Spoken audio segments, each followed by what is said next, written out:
And he says, as beautiful as the prison is, it's just a dungeon to me. Release me. The French refused. They refused to release him until, again, another revolution happens, a coup d'etat. Napoleon III comes into power. Napoleon's first action, because he considered to be Abdelkader a heroic figure, somebody who was abused by the French throughout history, etc., was literally, after he becomes emperor, he goes to Abdelkader, on his way to become emperor. He goes to Abdelkader, releases Abdelkader from prison. He brings Abdelkader with him, right? This is the person who waged the jihad against France successfully, right? Took him a couple decades to crush, basically a decade and a half to crush the jihad. He grabs him, brings him with him, and when he's named Emperor of France, Abdelkader is at his side, right? And this is the Churchill book. It's actually it's all in this magnificent book, which you all ought to read in spring break. I know you guys have a Christmas break or a holiday break coming up pretty soon. You should take this with you online, read it, and you'll be overwhelmed by the story and the kind of meaning of this text. So now, more importantly, just to go back a little bit, because Abdelkader is such an interesting figure. The French, by the way, Bugeaud, was one of the soldiers who fought with Napoleon in the 100 Days, and then was unemployed for 15 years, essentially. He was brought after the July monarchy. He came back as a military officer. So he was unemployed for a decade and a half. And Bugeaud is one of the people who's also restored. So he sees in his restoration as somebody who eventually becomes a French marshal, a chance to redeem himself. And redeem himself he does, but he does it by taking such severe, drastic methods against the French, against the Algerians, that really, really do call into question the integrity of the military from the beginning of the occupation, or after the first decade of occupation, which eventually, in the 1840s, means that the French themselves will send in the 1840s, send a parliamentary delegation de Tocqueville. Alexis de Tocqueville is among those, who go there to investigate human rights violations in the 1840s, because this stuff was so toxic. People viewed this as such aberrant social behavior, to burn people in caves, etc., that it was completely unacceptable to anybody, including the French military. And just to kind of summarize, and I'll finish here, the exercise was just to talk about the paper. I think that the paper was a brilliant example of how an undergraduate can really go into an archive, get their hands dirty, and it's a great tribute to West Point, I think, to produce such quality minds that really can organize their thoughts and harness these ideas. So the last thing about the French experience, which, as you know, if you follow the history of the French colonial experience, eventually the Algerians are defeated. Defeated is the wrong word.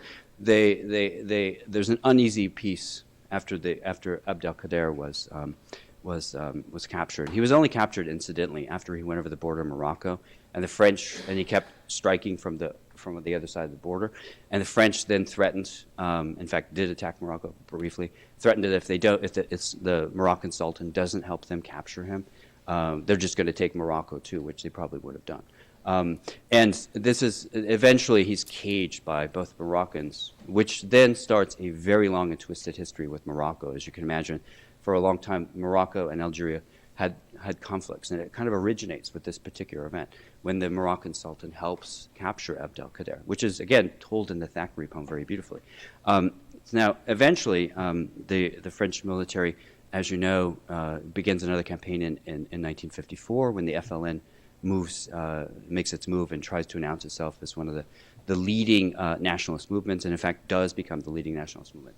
In 1962, the French finally have to withdraw. The withdrawal of French troops in Algeria, as you know, led to several mutinies, because the French military officers who had just suffered a humiliation at Dien Bien Phu looked at the Algerian experience, kind of like Bugeaud, as a chance to recover their dignity. But what happens immediately when the French begin to engage in the Algerian conflict is they begin to use torture. So by 1957 and 1958, torture becomes part and parcel with the French military experience. Many, and you might be thankful to know this, that many French generals denounced this. They were removed from power. Eventually, the military got so out of control that in 1958, You might be surprised, right? And at West Point, this is actually a it's a fantastic thing to say.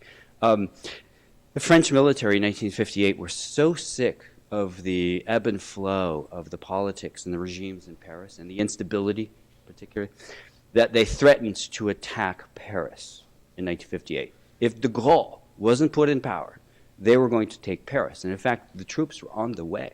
They had moved to Corsica, and they were serious. They were going to take Paris and do what they wanted with the political regime. And this is why, in 1958, when de Gaulle comes into power, it's through a coup d'etat. It's a military coup d'etat, which again, and the sense from the military was they didn't want to lose. They really were so invested in Algeria that they really didn't want to lose this conflict. De Gaulle then goes to Algiers, that very famous speech, Je vous ai compris, I've understood you, the most famous misunderstood I've understood you speech or comment in the history of the world, right?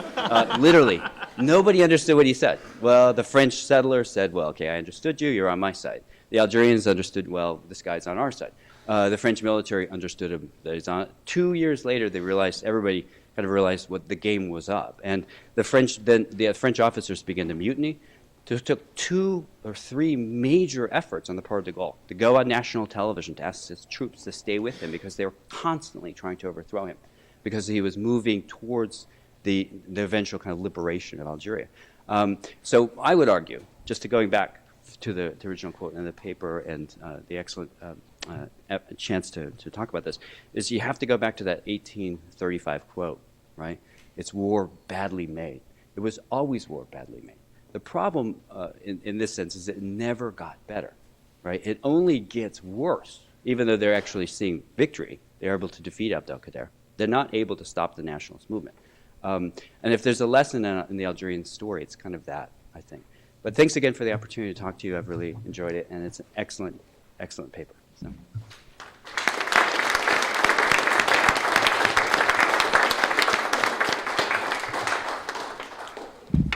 Now Cadet Richardson will begin the questioning.